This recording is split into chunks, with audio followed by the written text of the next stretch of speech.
Hello dear students, we are really glad to see you again once more. Even if it's not real face-to-face meeting, but online meeting is also one of the good things. We hope that all of you are safe with your family and all of you are staying at home and having some relax, having some rest. But during these holidays, please don't forget to do some tasks which we are going to give you during the online classes. And today we are going to have one of them. As you know that we are today going to make one more online lesson from the subject culture. And if you remember, the last topic which we have covered was about culture, dealing with cultural clashes. Now we are going to speak about the teaching culture, how we should teach them and what kind of materials and resources we should use during the classes of culture. So today's topic is resources and materials of teaching culture.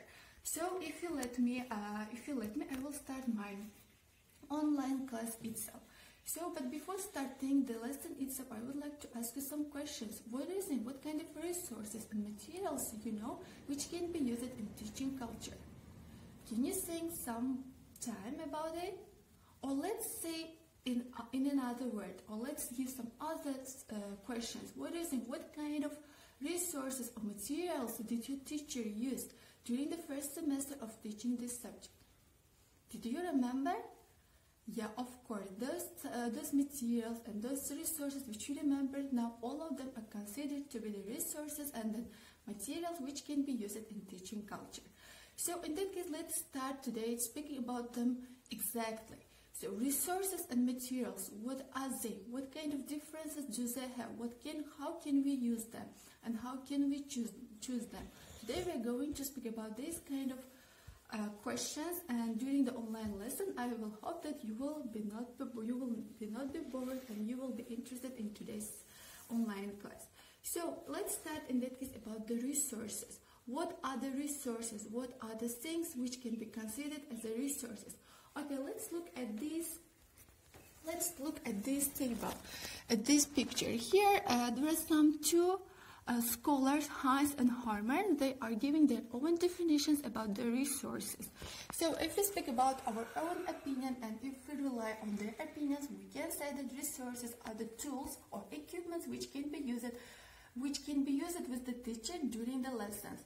For example, all the technical equipment, all other materials, some printed versions, some handouts, all of them are considered to be the resources or the materials which can make the lesson more effective.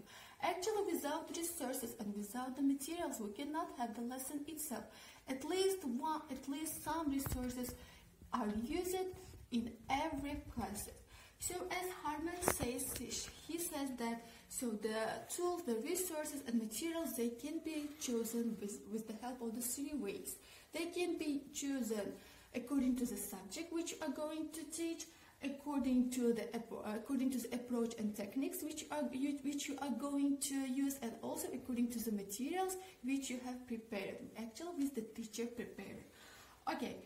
So, what kind of examples do you know of resources and materials? Let's look at this page. There are some examples of such kind of resources and materials which can be used in teaching actually in every class, not only in culture. There are the board, the overhead projector, pictures, flashcards, handouts, worksheets, CD, cassette, DVD players, course book, dictionary, and some other examples. Also the photocopier, computer, video songs, realia, authentic printed materials, maps, charts. They are also considered to be the examples examples of the materials and the resources which can be used in teaching culture, and not only in culture but on other subject teachings also they can be used. So okay, if we can speak about them. Exactly. For example, now we are going to analyze some of them, of how to use them during the teaching process. Okay, for example, the first resource or which can be used in teaching process is actually one of the most important one is the board. If you know that in the learning environment, the central part in the classroom is the board. That's why it's also considered to be one of the most important materials or resources which can be used in teaching classes. Actually, in teaching, for example, in teaching culture classes also.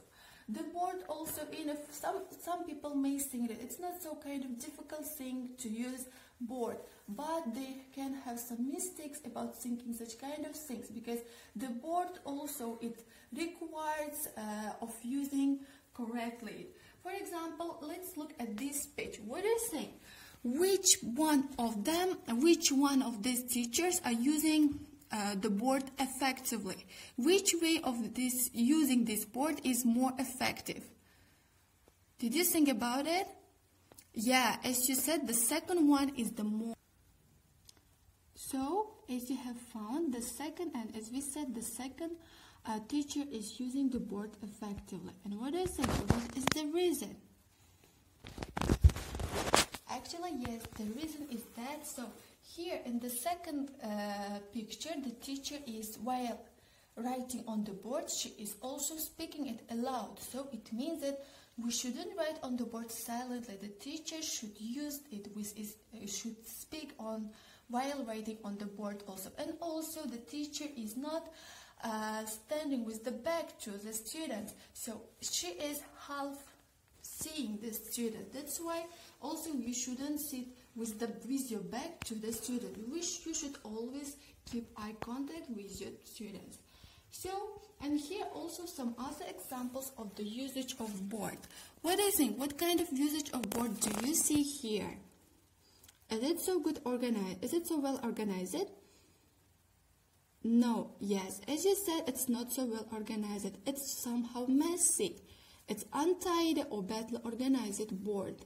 So in order to use the board effectively, you should organize all the information which you are going to deliver which you are going to write on the board.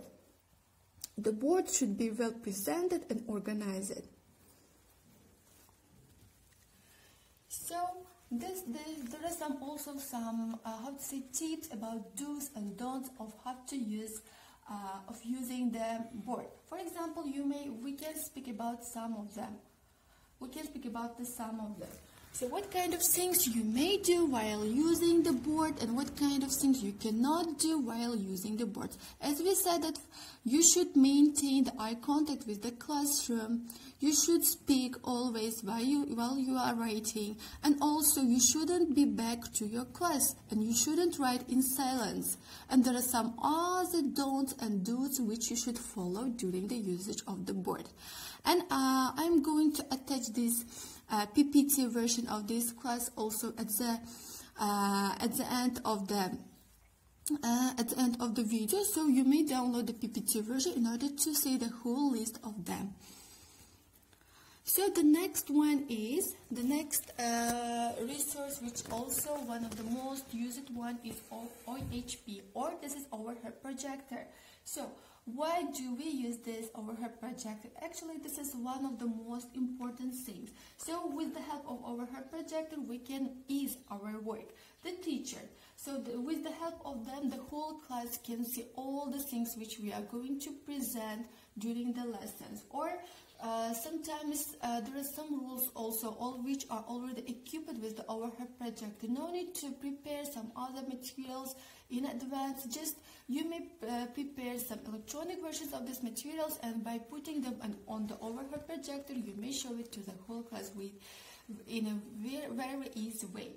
So, and also overhead projector, the use of overhead projector is that, so while you are speaking to the students, the overhead projector also shows the information which you are delivering to the students.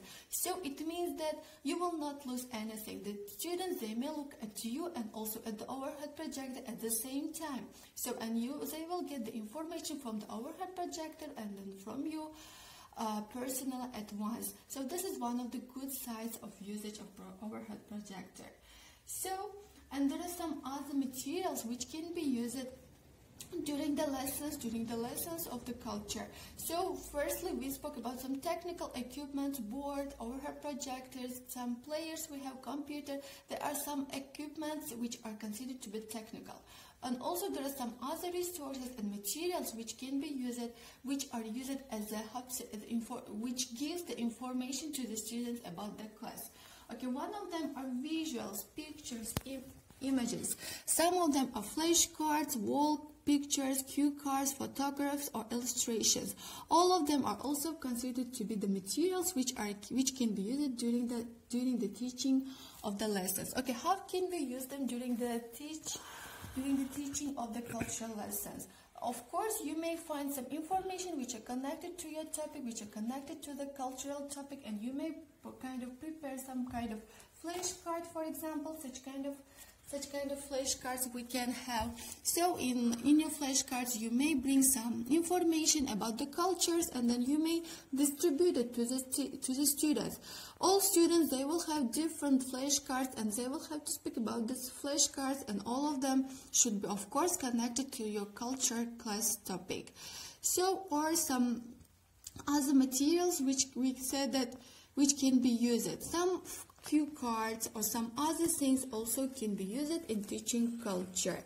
So, and also sometimes some visuals, actually we are using to take some ready-made pictures and ready-made flashcards from the internet. But sometimes we cannot have some internet access. In such kind of, what should we do? We may prepare ourselves. Actually, the handmade ones are the most appreciated ones, and they are most informative ones, because you prepare it yourself, you prepare them yourself as you want. For example, such kind of flashcards you may prepare, you may make it, you may think about the design yourself. Such kind of flashcards, they can be colorful. You may write on them some cultural terms or some other terms which can be used in order to teach your cultural topic, the topic from the culture, and you may use them during the lessons, or some other such kind of different books, or such kind of colorful such kind of things you may bring, which can give some cultural information about the cultures. So with the help of them, you may make your lesson much more colorful and much more interesting. So, and what else? Also, or sometimes you may bring such kind of bigger wall pictures which can be seen by the students easily. In such kind of pictures also you may show one kind of cultural item, one cultural topic, and with the help of them also you may make your lesson much more effective. So, and also, but if you cannot draw them, even if you are not so good in kind of even if your imagination or your creativity is not so good, sometimes you may take the ready-made ones from the magazine. There are a lot of pictures which can be used during the lessons. Okay, so and sometimes, as we said, you may draw them as you wish, according to your topic, according to your cultural class. You may make them much more funny. Even there are such kind of book which you may find easily from the internet. With the help of them, you may learn how to draw some silly but funny pictures in order to make your classes much more funny and much more interesting. So let's speak about the realia. What is it? What is it, realia? Do you know about this term? Yeah, of course, you have heard about this term a lot of times. So actually, realia, this is the things which can be used. Actually, we have two definitions to this term. This is realia, the things which are taken from the real life, and also there is one more definition about the realia. Realia, it is kind of cultural thing which is only unique in this culture. For example, in our culture, we have the realia sumalak. It's only considered only Uzbek cultural word, you know, because we don't have in other cultures this word and also these things also. Sumalak. Do we have sumalak in English people? Do we have, or in some Japanese people, in Japanese culture? No. Only this is considered to be the Uzbek word, the Uzbek culture word. Such kind of things are also considered to be the realia. So, how can we use this realia? What is the help of these realias in teaching? One of the most important materials also which can be used in teaching culture, because realia, the real life things, the real life component, the real life situations, all of them, they make your cultural classes very much more better than it was. Because actually real life things, it's directly connected to the culture, because culture, it's our real life daily routine actually. So with culture we deal every day. So that's why everyday situations also can be considered as a culture, one part of the culture. So this is very good thing that you may use any situation which is connected to your real life as in teaching culture. For example, there are also some other reasons why should we use the real life materials in teaching culture. For example, you may look at this list. So there are some reasons why should we use the real life materials, the realities in our teaching classes, in our teaching cultural classes. For example, there are some learning, as you know that there are some learning styles, and there were some students whose learning style is kinesthetic. Such kind of students, they like touching something, they like moving. Actually, they cannot sit in one place for a long time. And in order to move them, in order to make them much more motivated, in order to make them much more interested to the class, you may use realia. Because when you use real life situations, they will be very motivated to do some tasks. And they like such kind of things much more. And not only for such kind of learners, for other learners also it can be very, very interesting. Because real life situation, real life things, they make them much more interested to the classes. And also, when you use them, you will have kind of connection to the real life. What kind of help it may have.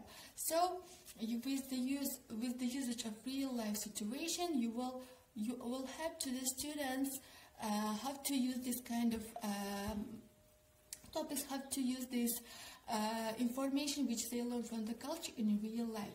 They will learn it how to use them in real life also. And also sometimes such kind of worksheets you may use in order to bring some real life information to the students, or some real life pictures about the cultures you may bring to them.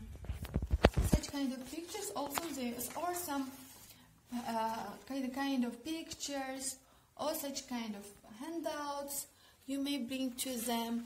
They will help to them in order to learn the culture itself.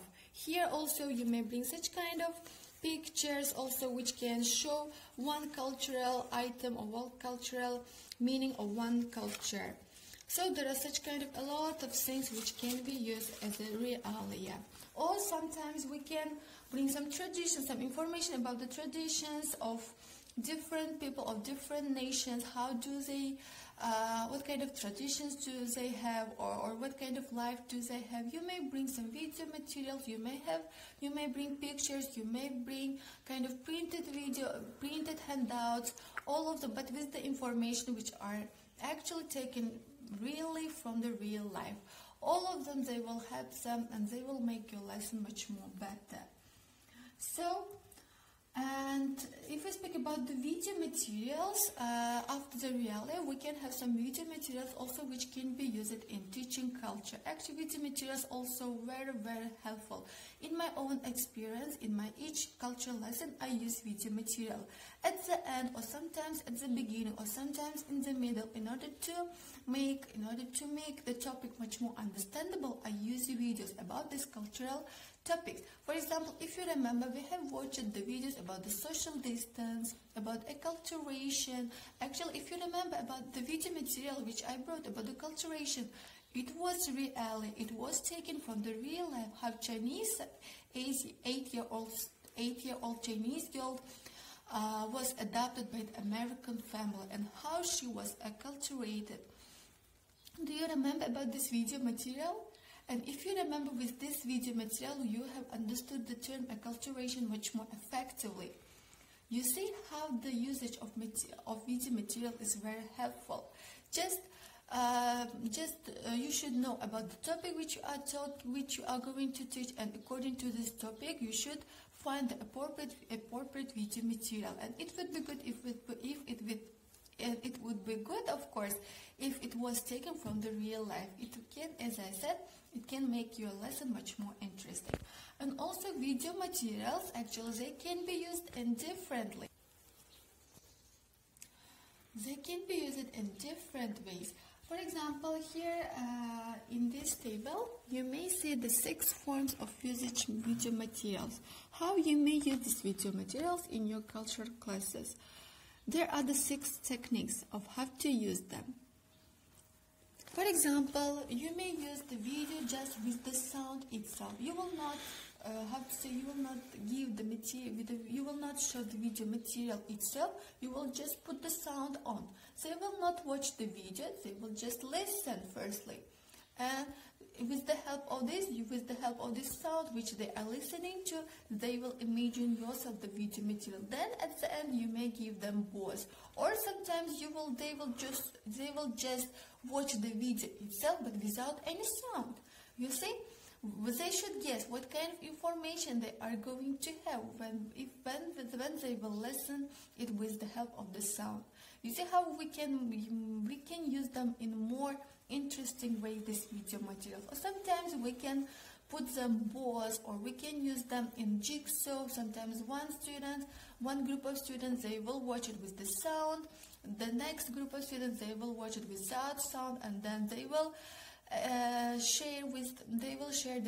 exchange their ideas, and then again at the end they will watch the video material wholly with the sound and with the video itself. You may use these video materials in different ways, and it's up to the approach or techniques which we are going to have during the lessons. Okay, we have been talking about the materials so much time, but now let's speak about how to use them. There are some stages of how to use these materials or resources during the cultural classes. For example, you may see here the stages. They are given in this way. The first one is pre-viewing, the next one is first viewing, the next one is exploitation, the fourth one is second viewing, and the last one is follow-up. Pre-viewing, what does it mean? Pre-viewing, it means that before giving that material itself, you may conduct some tasks, some activities which can lead to the view itself, which can lead to the viewing of the material itself. Then you will give the material. Before, in the pre-viewing stage, you will prepare the students to the information itself, and then you will present this information in the stage of first viewing. And then after them, they will use this material during the practice, and then again they will watch this material again, second time, and then at the end they will consolidate with the follow-up activities which can be used, which can be conducted by the teacher. Did you see the stages? Not so much difficult, they are very easy. So, and what kind of activities can be used in such kind of stages? There are some advice for you. For example, in pre-viewing activities, you may use such kind of activities like discussions, debating, blank filling, brainstorming, or some other activities which you want comfortable for you and which you want kind of effective for you, for your teaching class. Or viewing activities, they also can be different. Information gathering, list of characters, note taking, true false, dictionary, vocabulary work. Such kind of different activities you may conduct during the viewing activities. And what kind of activities can be used in post-viewing?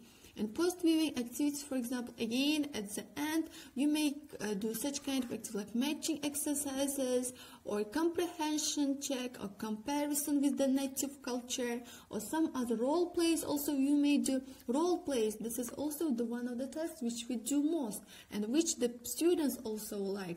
So such kind of activities you may use during these stages.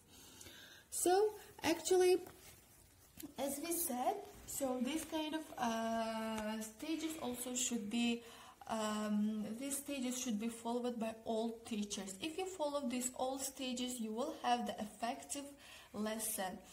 So, and if we speak about if we conclude our lesson, we can say that, okay, about what kind of things we have talked. We have talked about the resources. What are they? About the materials. What are they? And how we should use them. Firstly, how should we choose them, how should we use them, and what kind of stages, what kind of activities during these stages we can use. Such kind of key points today we have talked about in our today's online class. I hope that you have understood all the information which I delivered today for you, and I hope that you also will download this PPT version, which I will attach at the end of the video. You may easily download them, and you may see these materials, you may see the information yourself also on your laptop. And also, if you pay attention at the end of the PPT, there are some tasks. Please do these tasks, and then there are 3 tasks. Task number 1, task number 2, and one more task here is given. Now you should do all these tasks, and then you should send it to me. Please don't forget about the deadline. I will also send you another additional task to today's online classes, and then I will show you there the deadline of the submit, the deadline of submitting your tasks, your home tasks. Please keep in touch with us. You may watch this video from the Moodle platform, or if you want, also we will send it to you with the Telegram. So keep safe yourself and your family, and see you soon in near future. Bye.